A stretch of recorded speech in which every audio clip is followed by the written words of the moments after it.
Hi everyone, welcome to another video for the Wild Bunch, the YouTube design team for Wild Orchid Crafts. And today I'm going to share with you a tutorial that I want to do, and it's a flower tutorial. So I'm going to move my sign out of the way and show you what we're going to be doing today. So this is the actual flower that I'm going to make for you, and it's so easy to do, and there's no stitching required. All you need is a hot glue gun, and it's a very shabby chic looking flower, and all I've used for it are just some circle cotton fabric, a beautiful Wild Orchid Craft rose, a few stick pins that I've made using the Wild Orchid Craft crown stick pins, and a few beautiful feathers. So to get started, before I get started actually, I'm going to show you the roses that I've used, and it's from this pack here, which is the two-tone white and baby pink centre curly wild roses, and the code there is FM-00404, and the stick pins that I've used here, I've not actually got the code for those on hand, but I will definitely put them on the link below, and they actually look like this, and they're so beautiful there. And it's the crown, this is the baby pink crown one, and they're so pretty. And on my tutorial I'm actually going to use the cream one, and it looks like this. So check out the links below for the store as well as the products that I've used, and I hope you enjoy my tutorial. So we're going to start off by using a piece of cardboard that I've cut out, like a rough circle. So this is going to be the base of our flower, and what we're going to need for that are just some circles that I've cut out, again freehand, just rough circles, and there's going to be two sizes. So this is the larger size, you can do any size you want, and you need one size smaller than the actual large ones, and these are going to create our petals. So we're going to head off by using the large circles first, and all we're going to do is take a circle, fold it in half, and then just make a cone out of it.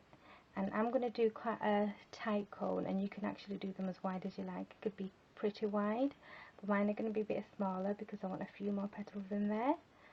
And that's all you do. So this is your first petal, and all you're going to do is just put some glue. You don't have to be too neat about it because the centre is going to be covered up anyway.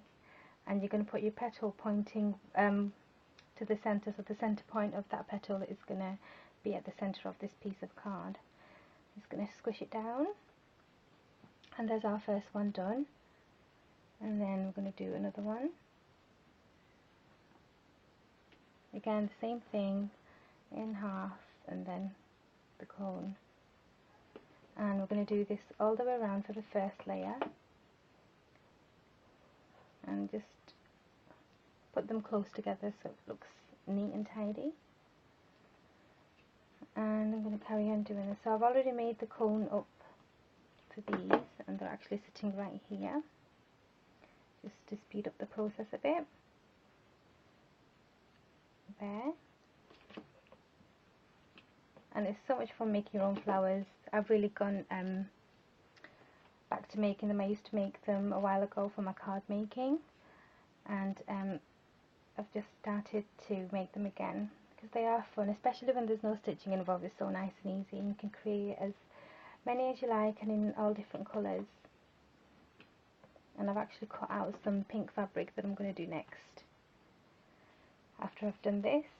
So again, to the centre, just stick it down.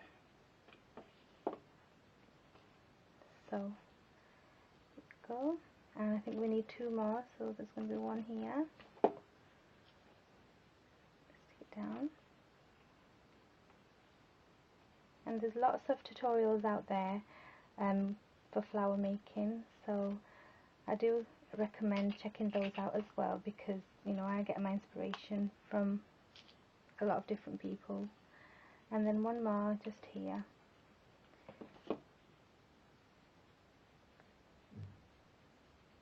Okay, and that's it. So as I said, it doesn't matter if it looks a bit of a mess. So that's our first layer done, and just be careful with your hot glue gun as well.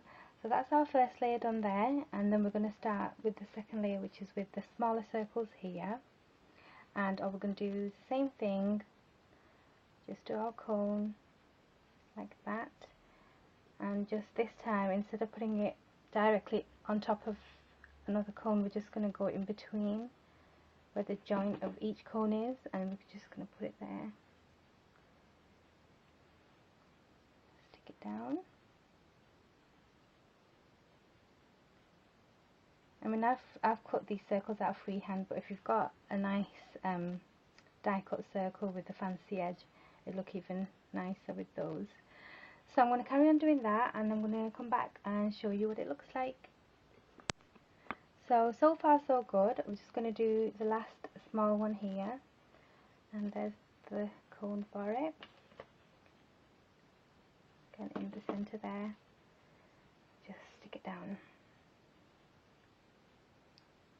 Okay, so that's the base of your flower, and you can put any wild orchid craft flower in the centre there, but because I want it shabby chic looking, I'm going to go for that rose that I've just shown you, and here it is. So I've just snipped off the back, and what I'm going to do, I'm actually going to remove the green leaves here because I don't want the green showing, so I'm just going to tear those off carefully because I can use them somewhere else. Okay, and then that is going to stick in the middle. Just going to bob it on there. Plenty of glue. Just give it a nice squish down.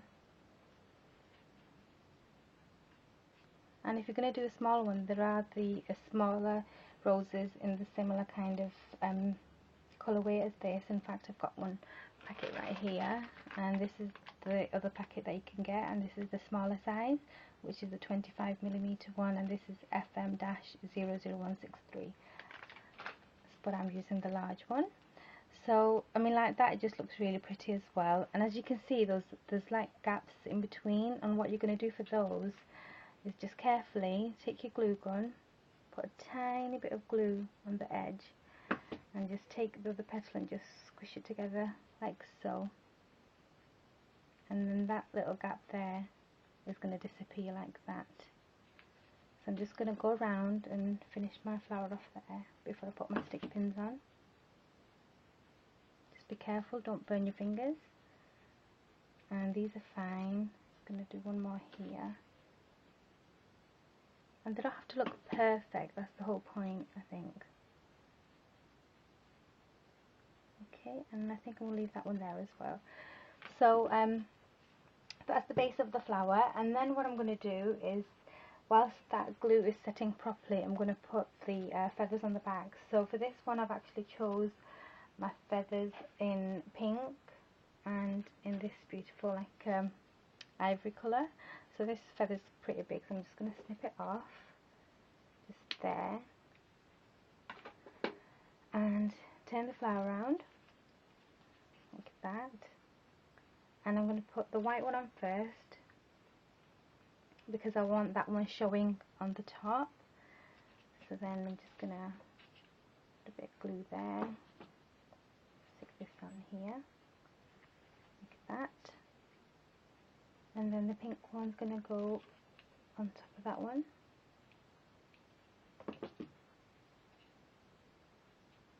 It's more of like a purpley pink than a light pink, like that. And then when you've got some more of these circles left over, just going to use one more just to cover the back so everything looks neat. You don't have to, but I think it looks nice when it's all covered. Just going to put a lot of glue there, and then just stick that on the back. It just looks neat. Just be careful again. So that is how it's looking. And then for your stick pins, I've got, as I said, I'm going to use the cream ones for these, and I've already put some of these beautiful pearls and glass beads in between there, and this is the cream crown one, and I've done two, so there's the other one. Nothing too fancy, and I've not glued those down because they're just going to fix nicely anyway, so I don't need anything else. and then you're just gonna take your flower and just stick them through, and be careful whilst you're doing this. So I'm just going to stick those through and come back. So here is our completed flower, and I think it looks so beautiful, and you can just arrange your petals how you want and just spread them out a bit, just open them up a bit. I think I might glitter these up later on, but it looks beautiful the way it is. So here are my completed 2 flowers, and they look so beautiful, very shabby chic, and I hope you give them a go. So I hope you enjoyed my tutorial. Please leave a comment, and don't forget to check out the link below for the store, as well as the products that I've used here, and I'll see you again very soon. Bye.